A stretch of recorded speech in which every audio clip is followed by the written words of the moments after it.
At a high-level meeting between the head of state and the Guyana Elections Commission earlier today, the PPP-nominated commissioners submitted a proposal of a work plan for the holding of elections at the earliest possible time, that is, April 29, 2019.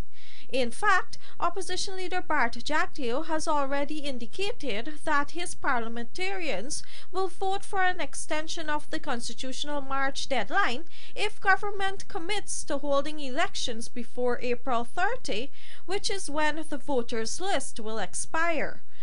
However, despite making a commitment to have elections at the earliest possible time, the commissioner's proposal was not accepted by government. Be prepared to give guidance as to how this can be done in the shortest possible time. And of course, advised by senior counsel documents. The president was allowed to take it. Anyway, they took copies and they will share it. I came trying to help the president to come to a decision as to what he could engage the leader of the opposition, to go to parliament and to do, and which is what we put on paper. We are saying that elections can be held within the life of the list. That is the shortest possible time, because all that is necessary thereafter is for the date for nomination day, and for that the process is to follow therefrom. Meanwhile, President Granger has sent GCOM back to the drawing board, saying that the elections body did not offer him proper guidance to announce a date for polls. We did not receive the sort of guidance that we need to enable me as president to make a proclamation to actually announce a date.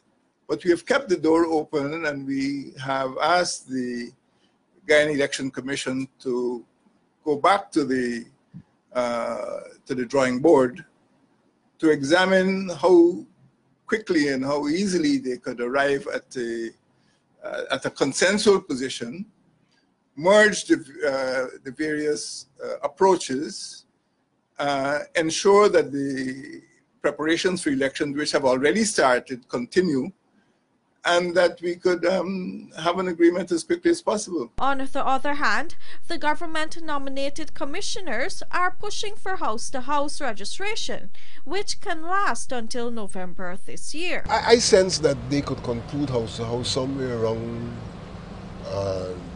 November. Conclude house-to-house. In terms of having a list that can be taken for the election. With your contracted model. Yes. But then that also activates going into preparations for elections. So that will need some more time.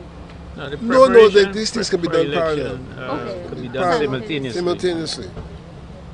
But that also assumes that the funds have to be made available for the conduct of elections, which we don't have at the moment. Following the passage of the no-confidence motion against the AP and UAFC coalition government, elections were expected to be held in 3 months' time, which sets a March 21 deadline. And the only way to extend the elections deadline is if the parliamentary opposition lends its support in the National Assembly for a 2/3 majority to approve a new date. But Jagdeo has maintained that he will only do so if the president holds elections before April 30. Once the March deadline passes, the government effectively becomes illegal. Reporting for the Evening News, Vanu Manikchand.